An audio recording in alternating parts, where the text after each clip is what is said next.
Hey, Texas Prison Story family, big salute, y'all. It's your boy Tim Snow, and I got a hell of a story here for y'all that was told to me personally by a man that was on the unit when it happened, and he knew the man when it happened. So these are all big facts, y'all. You're gonna be surprised. In 1981, there was a man named Johnny Ray that worked at a tire shop on Ellis 1.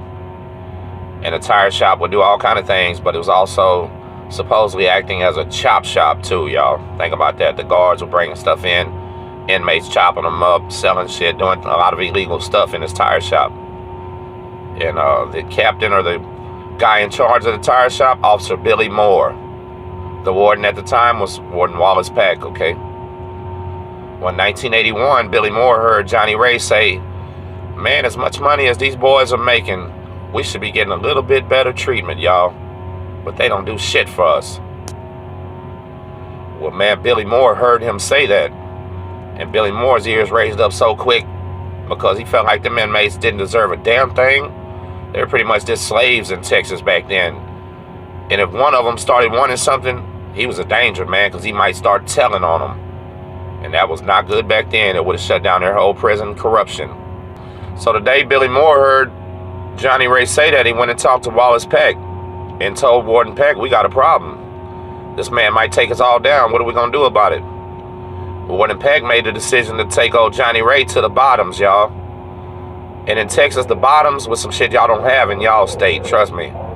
The bottoms would be a little creek bed near the prison, maybe like some little forest right there by the prison. They drive you off the property and kill you, man.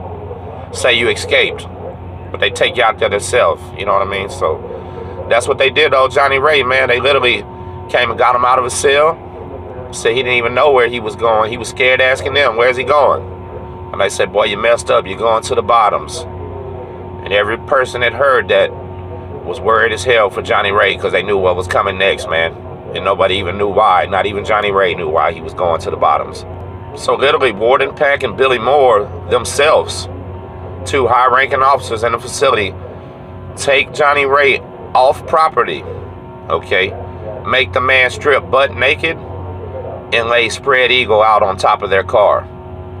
And Warden Peck put the gun in his mouth and told him, "Boy, I'm about to blow your brains out." When he told Johnny Ray that, instinct kicked in, man. Johnny Ray said he started fighting. He jumped up off that roof, grabbed that gun, and the warden got shot, and Johnny Ray got shot while they were fighting for that gun. But he won, and he turned the gun on Billy Moore and shot him dead in his forehead. The tire balls got shot dead in his forehead, y'all. He dropped like a limp rag, probably, and Warden Peck started fighting again. Johnny Ray said it was the hardest fight of his life, and that Warden Peck actually started drowning Johnny Ray. Said Warden was strong as hell. Johnny Ray said that all he could do was to roll over on top of the warden and just lay on top of his body until he felt him stop moving, man. So he literally just had to lay, put his force on it, and make the warden swallow water, man. And that's what happened. Both of them shot. Johnny Ray won. So, you know, as we're talking about, this is 1981. They're still building tenders. They're still turnkeys. It's a big deal, you know what I mean? So what we don't know is how did Johnny Ray actually return back to that prison? Did he walk back? Did he drive the car back? That was never in any records, and none of the guys on Ellis 1 ever seen Johnny Ray again. That was his last time on that prison. And we found out later, of course, they arrested Johnny Ray and they put him on trial for 2 counts of murder. And Johnny Ray got found not guilty, y'all.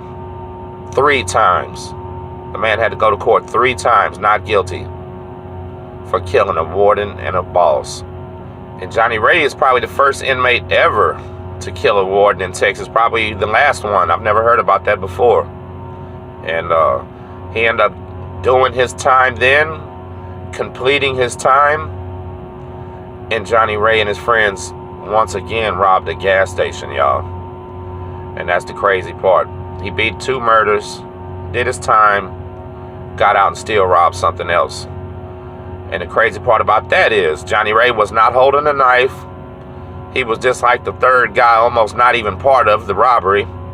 And the cops let both of them turn and testify against him and give the man 90 years because they knew it had killed that warden. the government and the system was still reaching out and grabbing that boy. They let his 2 co-defendants go, and Johnny Ray got 90 years. And the crazy part about Johnny Ray's 90 years here, y'all, is that the Texas system was so dangerous for that man. It was so understood that he could not go back to a Texas prison without being retaliated by the guards, by the wardens, by everybody else. Johnny Ray was the first man to do his Texas time in a federal penitentiary, y'all. He literally did his time fed on a state case. It was so dangerous for him. You know me, I've done fed time, man, so I couldn't even imagine if some guy showed up and he told us he was on state time and he killed a warden. Man, we probably wouldn't even believe you, man. That's gonna take like some serious paperwork. But when Johnny Ray probably brought out that paperwork showing what was real, some old news articles or something, you can bet his 90-year bid, what he did all them years was like pretty easy for him. They probably realized that the system was trying to squash him down, and they let Johnny Ray make it, at least hopefully anyway. You know what I mean? Because he kind of hurt himself on that one, man. But that's what men do. We hurt ourselves real often, backslide, and we put ourselves in situations like that. And that's a lot of times what I'm trying to show about this channel, is how easily you can wind up in prison, how a regular man can do it. You don't have to be a gangster. You don't have to be a thug. You don't have to be a mafia member. None of that stuff, man. You can be a regular guy driving down the street, hit somebody with your car. Now you're going to prison. Stuff like that. And the system will get you, man. So, you know, this was just a little simple story right here when he fought back and won.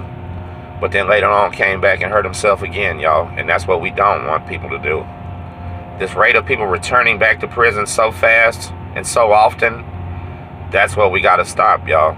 Because I swear nobody has fun their first time, but they still go back their second time. They might have a terrible time their second and might end up in prison a third time, y'all. That's the stuff we got to stop. So anyways, big salute to everybody, man. This ain't even a long video. I just want to touch bases. Shout out to Mr. Larry. He's getting ready to drop his first video, y'all, called Don't Mess With Texas Part 1. And shout out to my brother Saucy D, because he dropped a fire-ass video, too, for y'all the other day, man. Big love from Texas Prison Stories.